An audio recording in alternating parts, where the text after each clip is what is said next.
The copious manuscripts at Dux show us how persistently he was at work on a singular variety of subjects, in addition to the Memoirs, and to the various books which he published during those years.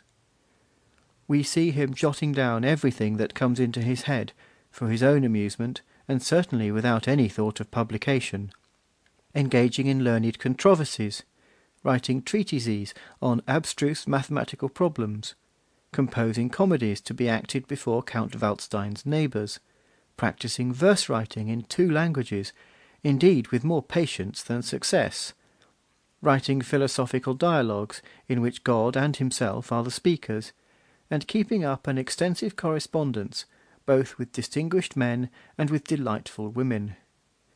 His mental activity, up to the age of 73, is as prodigious as the activity which he had expended in living a multiform and incalculable life.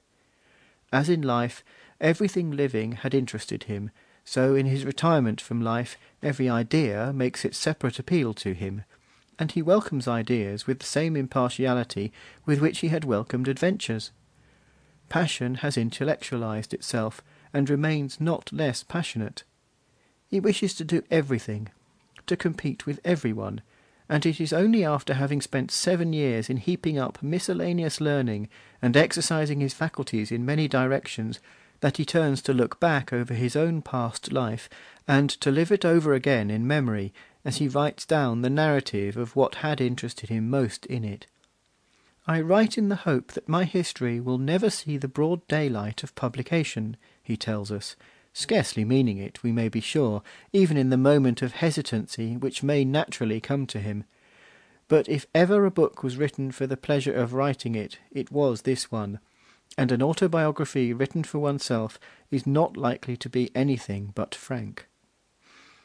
Truth is the only God I have ever adored, he tells us, and we now know how truthful he was in saying so. I have only summarized in this article the most important confirmations of his exact accuracy in facts and dates. The number could be extended indefinitely. In the manuscripts we find innumerable further confirmations, and their chief value as testimony is that they tell us nothing which we should not already have known if we had merely taken Casanova at his word. But it is not always easy to take people at their own word when they are writing about themselves, and the world has been very loath to believe in Casanova as he represents himself. It has been specially loath to believe that he is telling the truth when he tells us about his adventures with women.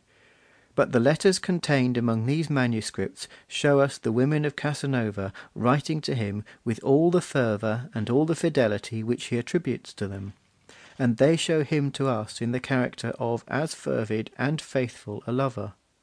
In every fact, every detail, and in the whole mental impression which they convey, these manuscripts bring before us the Casanova of the Memoirs. As I seemed to come upon Casanova at home, it was as if I came upon old friend, already perfectly known to me, before I had made my pilgrimage to Dux. 1902. End of Casanova at Dux. Recording by Icy Jumbo.